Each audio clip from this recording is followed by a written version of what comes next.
नमस्कार दोस्तों, मैं हूं मुनील और एक बार फिर से आप सभी का स्वागत करता हूं अपने YouTube चैनल मुनील सर की क्लासेस में। दोस्तों, आज से हम लोग क्लास 12th के मैथ को स्टार्ट करने जा रहे हैं और ये जो मैथ का सीरीज़ है उसका पहला वीडियो है।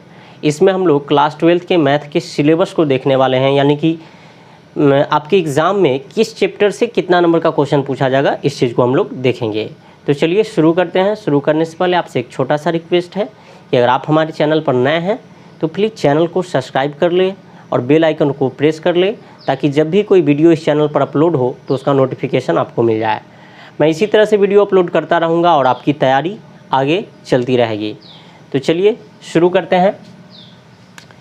इस वीडियो में हम लोग देखने वाले हैं 12th के मैथ का सिलेबस, और ये वीडियो है बिहार बोर्ड के बच्चों के लिए।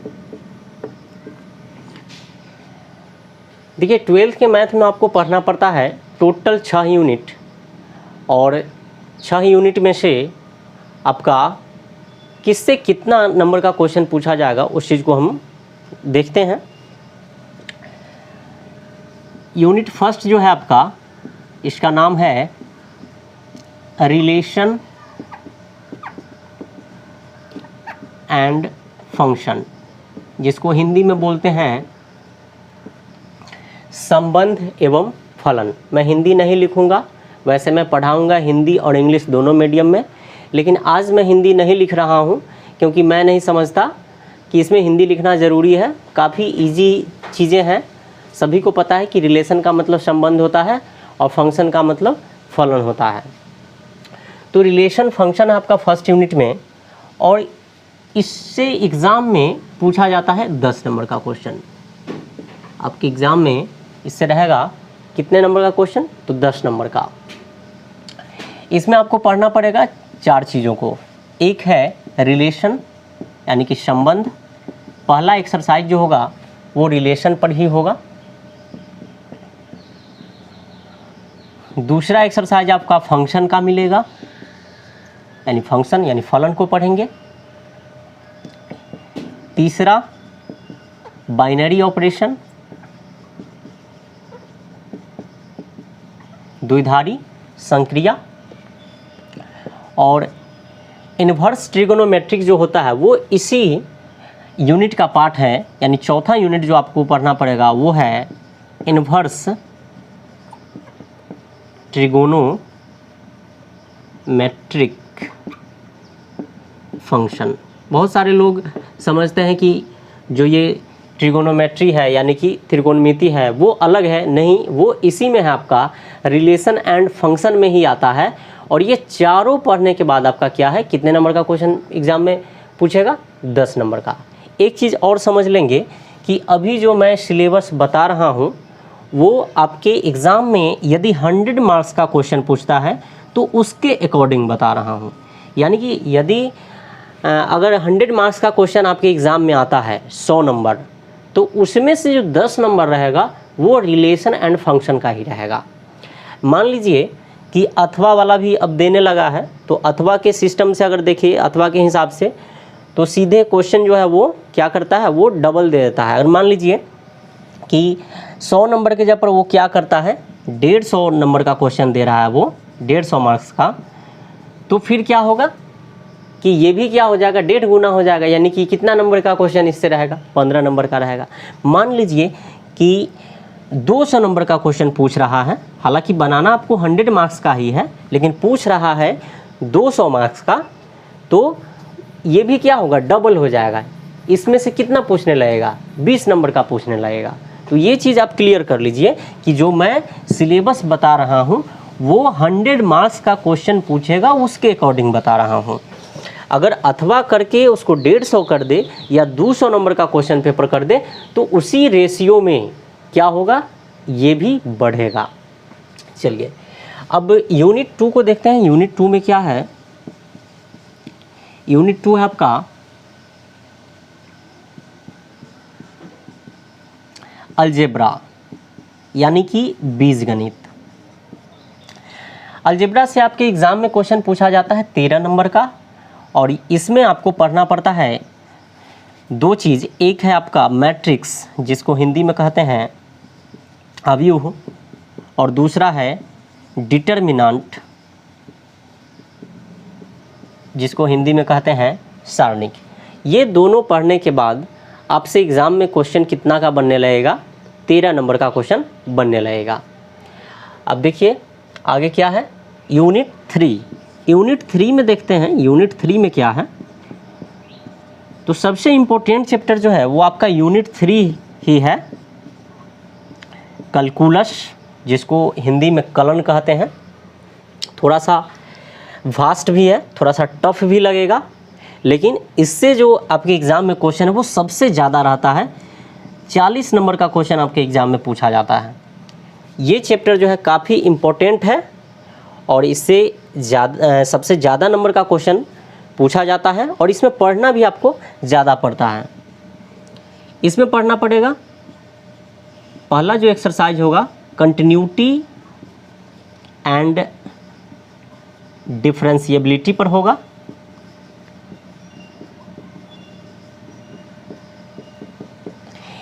इसी में हम लोग अवकलन को पढ़ते हैं यानी कि डिफरेंशिएशन को पढ़ते हैं। उसके बाद आपको एप्लीकेशन ऑफ डेरिवेटिव इसमें आता है। फिर उसके बाद इंटीग्रल्स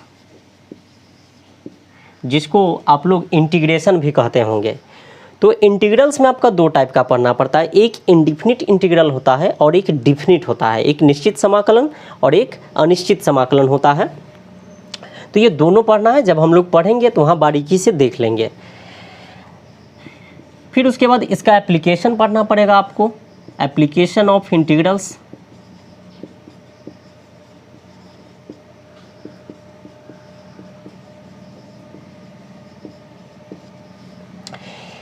फिर उसके बाद लास्ट है आपका एक चीज़ और पढ़ना पड़ता है, वो है डिफरेंशियल इक्वेशन। आपके एग्ज़ाम में इससे भी अच्छा खासा क्वेश्चन रहता है डिफरेंशियल इक्वेशन का, यानी अवकल समीकरण। तो ये आप 3 यूनिट को समझ गए होंगे। पहले यूनिट में है रिलेशन एंड फंक्शन, 10 नंबर का पूछेगा। यूनिट 2 है आपका अलजेब्रा, 13 नंबर का क्वेश्चन आएगा आपके एग्ज़ाम में। यूनिट 3 है कैलकुलस, जिससे आपका सबसे ज़्यादा नंबर का क्वेश्चन पूछा जाता है। कितने नंबर का? तो 40 नंबर का क्वेश्चन रहेगा आपके एग्ज़ाम में। तो ये आप समझ गए होंगे। इसका आप स्क्रीनशॉट ले लीजिए क्योंकि मैं इसे मिटाने वाला हूँ। और देखते हैं आगे क्या है यूनिट 4 में।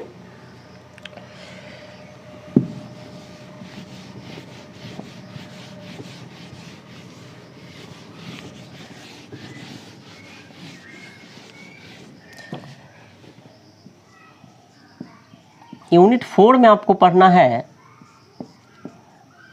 Vectors and 3D। इसमें दो चीज़ों को पढ़ना है, एक तो वेक्टर अलजेब्रा पढ़ना पड़ेगा यानी वेक्टर के बारे में, सदिश बीजगणित, और दूसरा पढ़ना पड़ेगा आपको 3 डायमेंशन ज्योमेट्री यानी कि त्रिविमीय ज्यामिति। और एग्ज़ाम में वेक्टर्स एंड 3D से आपका जो क्वेश्चन है वो 18 नंबर का है। काफ़ी इजी चैप्टर माना जाता है इसको। इसमें थोड़ा सा मंदबुद्धि जो स्टूडेंट होते हैं, मैं किसी को मंदबुद्धि नहीं बोल रहा हूँ, ऐसे ही बोल रहा हूँ, जो पढ़ने में थोड़ा कमज़ोर होते हैं वो भी इसमें अच्छा खासा स्कोर कर लेते हैं।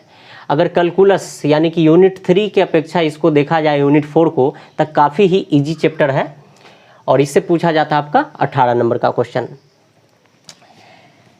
अब देखिए यूनिट 5 में क्या है। यूनिट 5 में है आपका लीनियर प्रोग्रामिंग, रैखिक प्रोग्रामन इसको हिंदी में बोलेंगे। इससे आपके एग्ज़ाम में क्वेश्चन रहता है 9 नंबर का। इसमें क्या है, तो इसमें हमको ग्राफ के बारे में पढ़ना पड़ता है। 2 एक्सरसाइज आपसे पूछा जाएगा। आपके बुक में 2 एक्सरसाइज है। एक है जिसमें कि प्योर मैथमेटिक्स रहेगा प्योर मैथमेटिक्स जिसमें कि डायरेक्ट आपका क्वेश्चन दिया रहेगा, उसका ग्राफ प्लॉट करना रहेगा आपको, और एक आपका अप्लाइड मैथ है यानी कि लैंग्वेज पर आधारित एक्सरसाइज रहेगा जिसको आप प्योर मैथमेटिक्स में चेंज करके उसका ग्राफ प्लॉट करेंगे। तो इस तरह से इसमें 2 एक्सरसाइज होगा, दोनों ग्राफ पर आधारित है। लास्ट यूनिट है आपका यूनिट 6 प्रोबेबिलिटी यानी कि संभाविता या प्रायिकता। इससे क्वेश्चन आपके एग्जाम में पूछा जाता है टोटल 10 नंबर का। अब इसमें प्रोबेबिलिटी ही केवल पढ़ना है, दूसरा कुछ नहीं है। डिफरेंट टाइप का प्रोबेबिलिटी आएगा। तो ये आपका 6 यूनिट था जिससे मैंने बताया कि किसमें कितना नंबर का क्वेश्चन पूछा। तो इस तरह से हम लोगों ने देख लिया कि किस यूनिट से कितना नंबर का क्वेश्चन आपसे पूछा जाता है। एक बार थोड़ा सा हम रिव्यू कर लेते हैं। पहला यूनिट से आपका जो पहला यूनिट है वो है रिलेशन फंक्शन, इससे पूछा जाता है 10 नंबर का क्वेश्चन। दूसरा यूनिट है आपका अलजेब्रा, इससे पूछा जाता है 13 नंबर का क्वेश्चन। तीसरा यूनिट कैलकुलस है, इससे 40 नंबर का क्वेश्चन पूछा जाता है। जो चौथा यूनिट है वो वेक्टर एंड 3D है, इससे 18 नंबर का क्वेश्चन पूछा जाता है। पाँचवा यूनिट है वो है लीनियर प्रोग्रामिंग, इससे 9 नंबर का क्वेश्चन पूछा जाता है।